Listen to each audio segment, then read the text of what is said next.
তোমার দু চোখ দিয়ে একদিন কতবার চেয়েছো আমারে, আলো অন্ধকারে।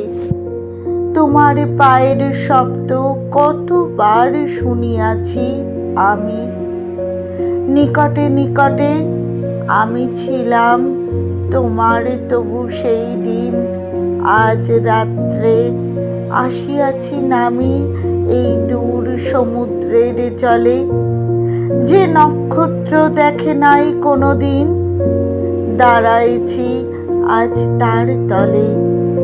সারা দিন হাঁটিয়াছি আমি পায়ে পায়ে বালকের মতো এক, গিয়েছি হারায়ে সমুদ্রের জলে, নক্ষত্রের তলে, রাত্রে অন্ধকারে। তোমার পায়ের শব্দ শুনিব না, তবু আজ জানি আমি, আজ তবু আসিবে না খুঁজিতে আমারে।